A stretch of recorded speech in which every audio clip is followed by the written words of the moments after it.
Alright. This is episode 11 of Talking to Myself, and in this episode I'm going to be talking about the fear of judgment. And why am I talking about the fear of judgment? Well, simply because this is the first time I'm doing one of these talks outside by myself in public. So there's people walking around, I'm literally still talking into a microphone just to see what comes out, if I can get to a flow state, and ultimately because it's fun and to get over that fear of judgment. So let's start by delving into what actually is fear of judgment. Fear of judgment as an overall is the fear of what people think about you. Now there's obviously a deeper rooted cause of this. It's basically not being allowed into the tribe. It's a fear of survival, because it stems back again, as I've said in previous videos, in the olden times, the caveman days. If you weren't accepted in the tribe, you would ultimately be out for the tiger or the lion or the bear to kill you. And it's the same concept that applies here, just apart from being killed by the bear, you're going to be killed by not being accepted into your little circle. And this has become such a big thing for people because they're ultimately trapped in the prison of their own minds. So this is just as bad as actually being killed for most people, and it impacts them so much to the point where they're not even willing to try something new or do something without their friends being there. I can think of so many examples, so many people I know that actually would not go to a event or not go somewhere by themselves because they're worried of what it would look like. They say that's weird to go by myself. Hopefully this audio is okay, by the way, because there's a lot of wind. But yeah, so their mind is keeping them in prison from doing things that would get them out the comfort zone, that they would enjoy, perhaps trying new things. So you're ultimately living just a boring life. A life that is mundane because you're doing the same repetitive stuff, because you're worried what will happen, what others would think if you try something new. Now, the weird thing about this, when we're kids and you're starting to learn how to walk, everyone's supportive. Everyone's cheering you. You fall down, they say, "Get back up, little Timmy. Everything's all good." As soon as you turn, I don't even know at what point this transitions. Maybe it's the teenage years, getting into adulthood. I'm not too sure exactly what age. But there comes a point where your parents, society, whatever it may be, start saying, become realistic.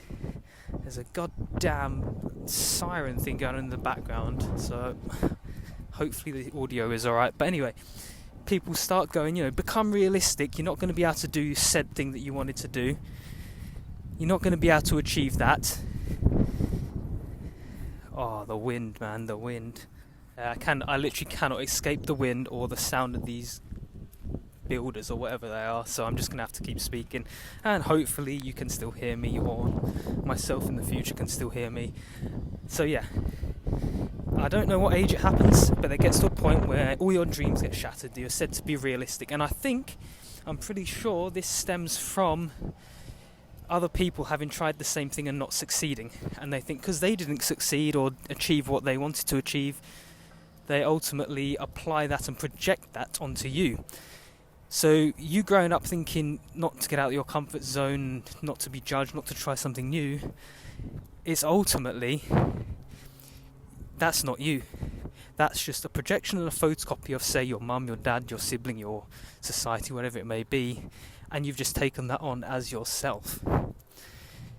Obviously, if you've had years and years of this, it's going to be very, very difficult to snap out of it, and very few people do. You see people well into their adult years, 40s, 50s, 60s, that are still doing the same habits, still scared to go out of their comfort zone, still socially awkward, and ultimately not living the life that they want. And the funny thing is as well, whilst a lot of those people that are the ones, stuck in their heads, not doing the stuff out of the comfort zones, they're the ones that are laughing at the ones that are trying new things. Perhaps if a friend were to try and do a new hobby and not succeed, they'd fail and belittle them, because it makes them feel comfortable that the other person's failed. Because ultimately, rather than going within themselves, they like to project and laugh at the other person for not succeeding. So they'd rather that person not get better, the one that's trying to do something new and get out of the comfort zone. They'd rather that person fail because it means they don't have to work on themselves. Whereas if the person were to succeed, they would ultimately leave the group. They wouldn't need the group anymore because they've essentially excelled, had growth, personal development, and this makes the other people in the group that are not willing to make the changes, it makes them feel uncomfortable. So this is the whole crabs in a bucket phenomenon, where if one crab tries to escape the bucket, the other crabs try to pull it down, and this is very, very key. And because, say for example in a group, if there's a group of 5 people all thinking one way, and one person's trying to escape and do something new, the energy of that group is going to be stronger.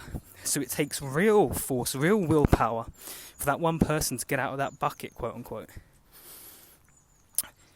So what's the solution, ultimately? Because it's very difficult once you're in that group area, as I said, to get out of it. But the strange thing is, the group is the trap.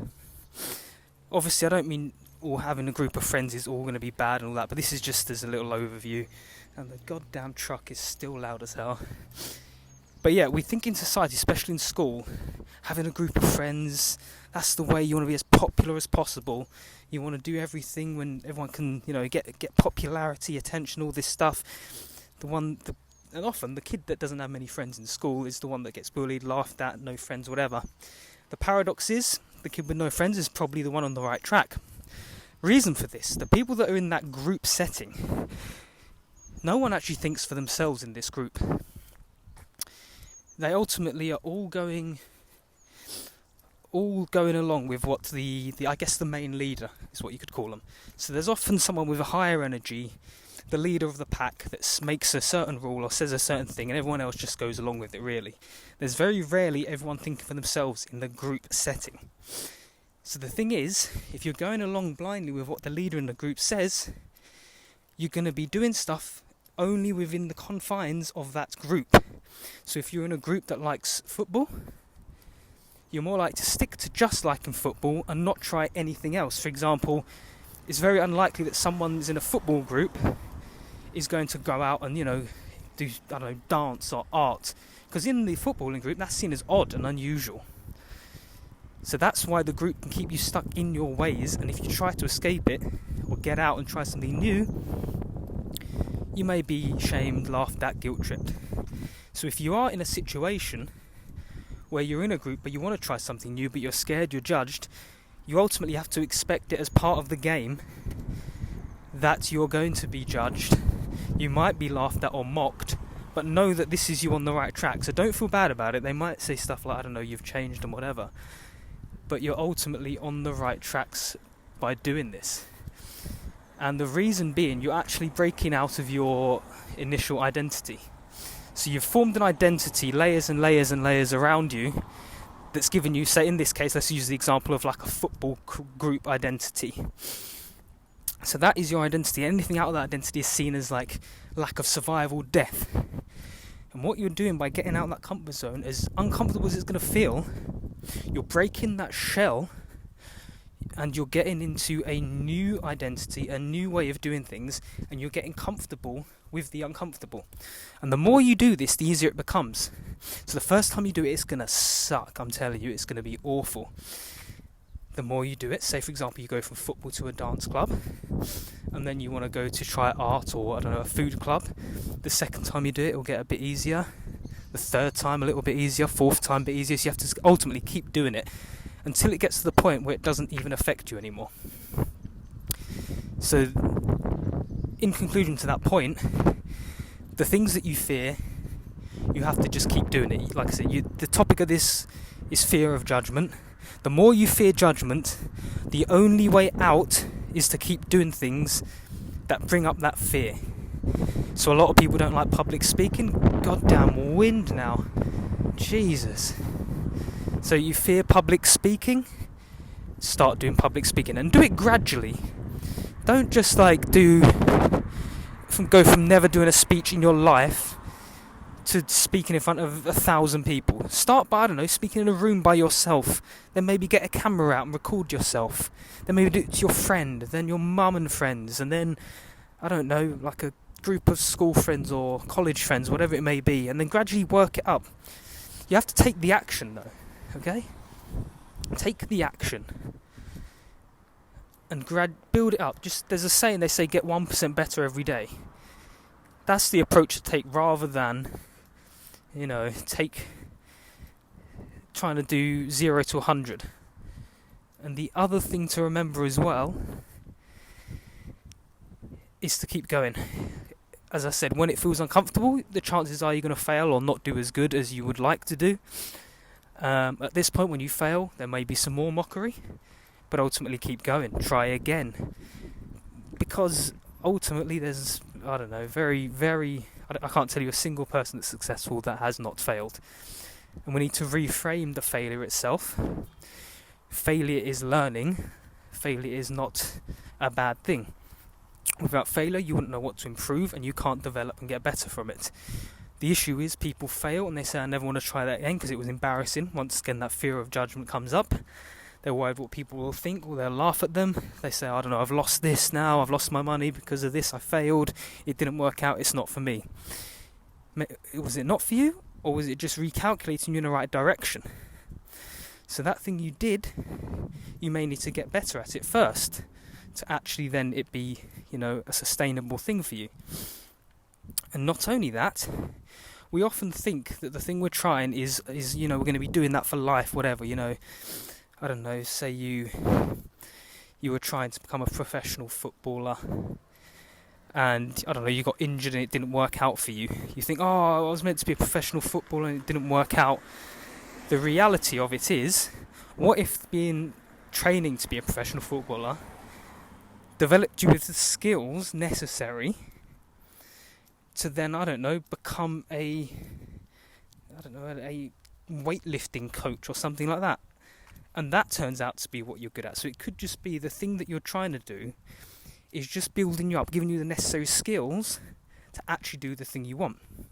But because of this fear of judgment and the expectation we have of things, we think it's either this way, or if I failed, that's it, it was a waste of time. It wasn't a waste of time. Look to learn the lesson, improve on it, and reassess where to go from there.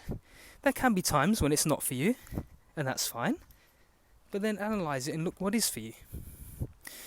So, overall, I'm going to finish by concluding the points that I made. If you're in a group setting and you're trying to try something new and you're fearing the judgment, the ultimate way is you have to just do it regardless of the fear. Even if you want to, I don't know, you're getting judged for it, mocked for it, and you're failing, and you're getting, as I said, your friends are not liking it, saying you've changed, the only way out is by keep doing it. And ultimately, you'll realise it's not that bad. It's worse in the mind than it is when it actually happens. So hopefully that actually made sense. It did in my head. And I'll reiterate again, just keep trying the things that you're uncomfortable with until they become so comfortable that people ask, how on earth did you do that? That is all from me. Thank you very much.